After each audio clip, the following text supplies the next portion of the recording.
So the next topic is contract of sale of goods. Okay. Any idea about what is contract of sale? आप में से किसी को idea हो? जैसे कि नेम से आपको अंडरस्टैंडिंग हो रही है, कॉन्ट्रैक्ट ऑफ सेल मीन कि जिन गुड्स को जिन चीजों को हम सेल कर रहे हैं उसका हम कॉन्ट्रैक्ट कर रहे हैं अदर पार्टी के साथ जो परचेज कर रहे हैं। Simply a contract of sale of goods is a legally binding agreement between a buyer and seller. It's required the transfer of ownership in the exchange of price. This type of contract is governed by a specific law that varies from the jurisdiction. Basically, contract of sale क्या होता है कि जिसमें एक promisor और promisee, एक offeror और एक ऑफरी, ये वन पार्टी ऑफर करती है गुड्स को सेल करने की और सेकंड पार्टी क्या करती है, परचेज करती है एक्सेप्टर के तौर पे। तो एक एग्रीमेंट बनता है और after that when it is enforceable by law, ठीक है, अगर ये लीगल ऑब्लिगेशन है और ये इन्फोर्सेबल बाय लॉ है तो फिर ये कॉन्ट्रैक्ट बनता है। तो इसमें हम बेसिकली करते क्या है कि लीगली तौर पे हम गुड्स को ट्रांसफर करते हैं, उसकी ओनरशिप को ट्रांसफर करते हैं from one party to another. Second, it's required the transfer of ownership in the exchange of price. जब हम यानी एज अ सेलर के तौर पे प्रॉपर्टी को ट्रांसफर कर रहे हैं, किसको,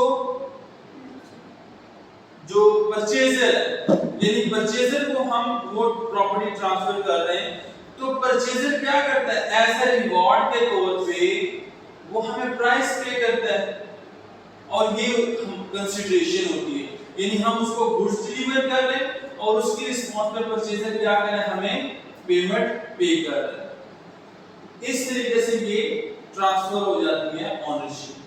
third, the type of contract is governed by a specific law that vary from a jurisdiction.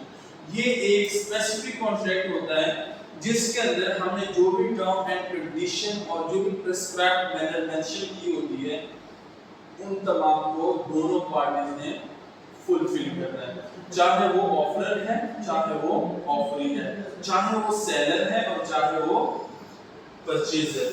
ठीक है। Key elements of the contract of sale.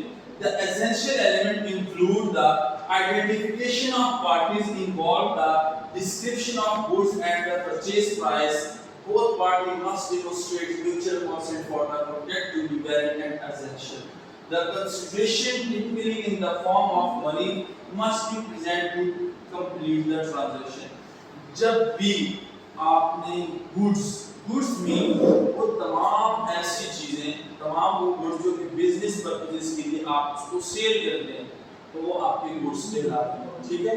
तो जब भी आपने गुड्स को सेल करना है तो उसकी रिवॉर्ड के तौर पे क्यों सेल कर रहे हैं, रिवॉर्ड के तौर पे आपको प्राइस रिक्वायर्ड होती है, आपने प्राइस रिसीव करनी है। तो जब आप प्राइस रिसीव करेंगे यानी एज अ सेलर आप गुड ट्रांसफर करेंगे और उसके बाद आप प्राइस जो है उसको आप रिसीव करेंगे, तो ये आपका कॉन्ट्रैक्ट फुलफिल हो जाएगा और फिर कहीं जाकर दोनों पार्टीज की ऑब्लिगेशन जो है वो कंप्लीट होगी। Types of goods covered. ठीक है। The contract can cover various type of goods including tangible items like furniture, which may also apply to intangible goods such as digital product and intellectual property goods must be specified to contract to ensure clarity and enforceable. What is tangible? Tangible mean ऐसे तमाम goods जो कि physical तौर पे existence रखती हैं, physical तौर पे हम इसको वॉच कर सकते हैं, फिजिकल तौर पे हम इसको मेजर कर सकते हैं, just like furniture, just like white board, projector, chairs, ये लैब का जो जितने भी प्रोडक्ट्स हैं ये वो है जो टेंजिबल है। तो अगर हम टेंजिबल चीजों को सेल करते हैं तो एज रिवॉर्ड हमें पेमेंट मिलेगी। सम टाइम ऐसे तो हम इंटेंजिबल प्रोडक्ट भी सेल करते हैं, जस्ट लाइक कोई वीडियो, ठीक है, कोई मूवी है, कोई ड्रामा एपिसोड है, जस्ट लाइक कोई सॉन्ग है, कोई म्यूजिक है। ठीक है। तो अगर हम ये डिजिटल चीजें भी किसी को सेल करेंगे तो पर्पस क्या होगा कि हमने वो परचेजर से एज अ पेमेंट रिसीव करनी है, ठीक है। तो दोनों तरह की हो सकती है टाइप्स के अंदर, tangible and intangible. Okay, rights and obligation to parties. This is the last slide basically. The seller is obligated to deliver the goods as described in contract and ensure they are free from the defects. The buyer must pay all the agreed purchase price and take possession of goods as contract terms. Both parties have right to see. Most important thing is, इधर focus करें। So हाँ, इधर most important thing क्या है कि जब sale and purchase का contract होगा तो दोनों पार्टीज के दरमियान जो भी term and condition as per contract जो भी प्रिस्क्राइब्ड मैनर होंगे, जस्ट लाइक उसके अंदर फिक्स प्राइस है, उसके अंदर डेट मेंशन है, क्वांटिटी मेंशन है, कलर मेंशन है, चैनल मेंशन है, किस वे से आपने डिलीवर करना है, उन तमाम को फुलफिल करना पड़ेगा। और बोथ पार्टी, एक पार्टी उन प्रिस्क्राइब्ड मैनर को फिल करेगी, दूसरी उसकी पेमेंट भी करेगी। फॉर एग्जांपल, हम एक एग्जांपल से इसको अंडरस्टैंड करते हैं कि for example mister Ali and mister Bilal,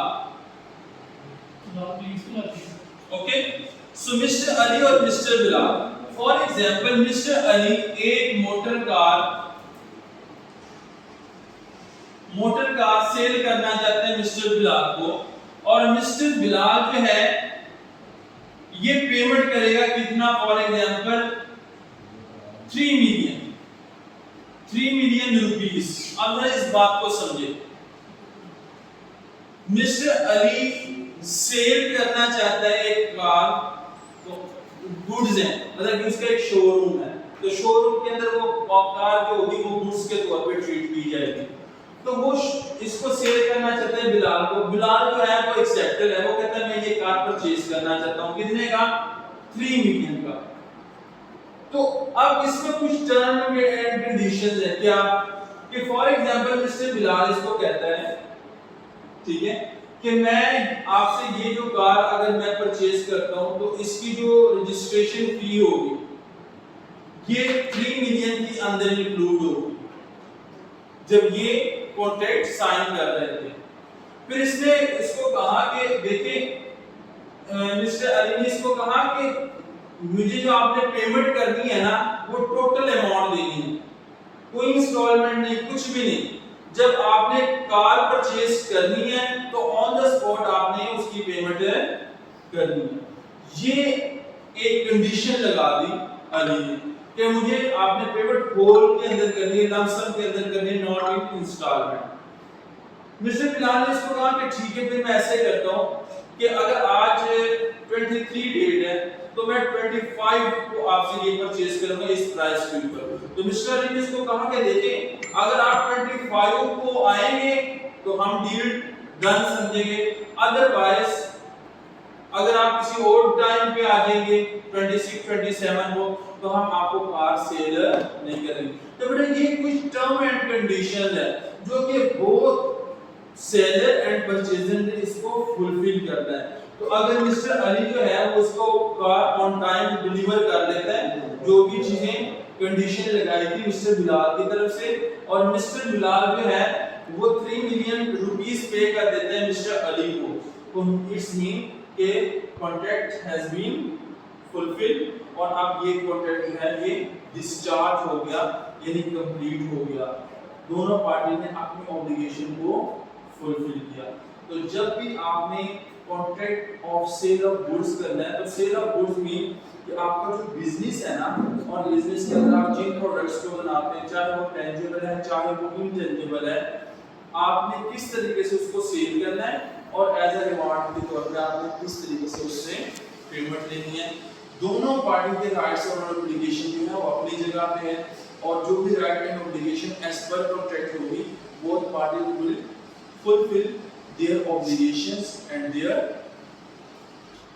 rules जो भी according to contract उसको follow करना पड़ेगा. ठीक है? Any question related to this topic? No sir.